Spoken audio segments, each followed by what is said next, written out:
আসসালামু আলাইকুম রহমতুল্লাহ। যেভাবে ভারত পাকিস্তানকে ধ্বংস করে দিল, তাতে পাকিস্তানের এখন লেজে গোবরে অবস্থা।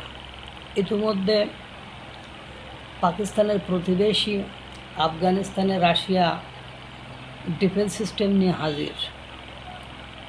পাকিস্তানের বিএলএ বালুচিস্তান লিবারেশন আর্মি ইতিমধ্যে বলেছে এক সপ্তাহে 22টি হামলা করেছে তারা। 22টি হামলায় 13 জন পাক সেনাকে খতম করে দিয়েছে এবং একাধিক স্থাপনা তছনছ করে দিয়েছে। এবং আপনারা জানেন, ঈদের আগে আপনার কুরবানি ঈদ যেটা ছিল, ঈদুল আজহা, তার আগে কীভাবে বালুচিস্তান লিবারেশন আর্মি ট্রেন রেলওয়েতে কীভাবে হামলা করে একেবারে জায়গায় 27 জনকে খতম করেছে, পাশাপাশি 80 থেকে 85 জনকে আহত করেছে।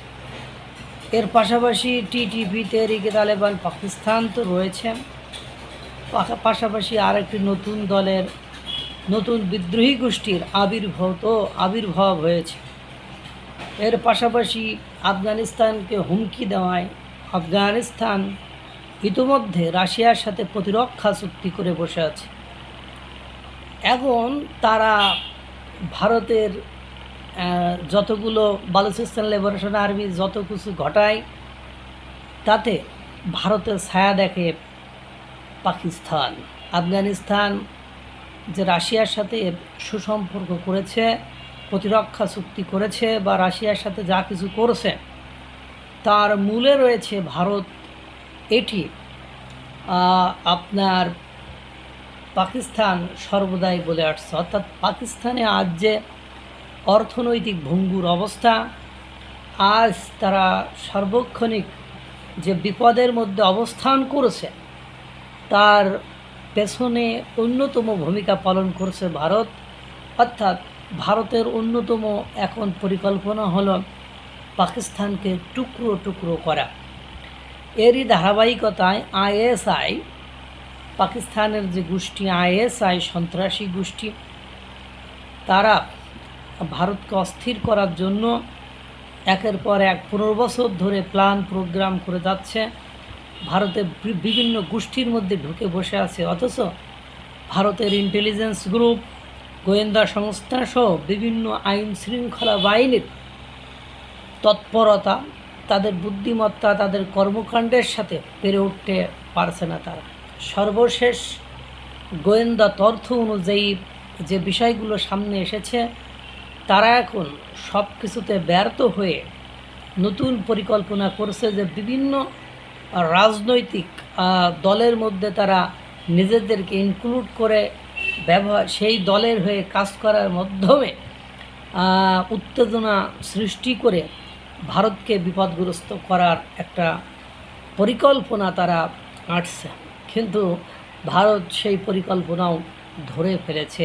ইতিমধ্যে ঘোষণা দিয়েছে নতুন কোনো ব্যক্তিকে রাজনৈতিক দলে ইনক্লুড করা যাবে না, আন্ডারগ্রাউন্ডের কাউকে নেওয়া যাবে না, পরিচয়পত্র বা বিভিন্ন অ্যাঙ্গেল থেকে তাদেরকে জাস্টিফাই করতে হবে। বিভিন্নভাবে তাদেরকে তাদের যে পরিকল্পনা ছিল, সেই পরিকল্পনাটি ভেস্তে দিয়েছে। গত পরশু দেখলাম 9 জন জঙ্গিকে অভিযান চালিয়ে ভারত সরকারের গোয়েন্দা সংস্থা এবং আইন শৃঙ্খলা বাহিনী তাদেরকে আটক করেছে।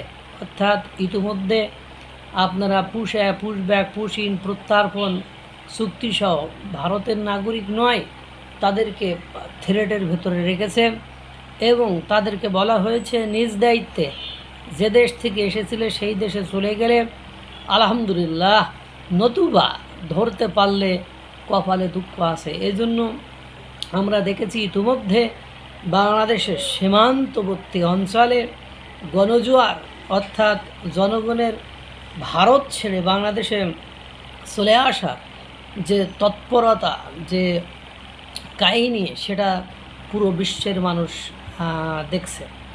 পাকিস্তানের 22টি হামলা করে বালুচিস্তান লিবারেশন আর্মি 13 জন পাক সেনাকে খতম করেছে। পাকিস্তান এখন চোখে সরিষার ফুল দেখতে থাকুক।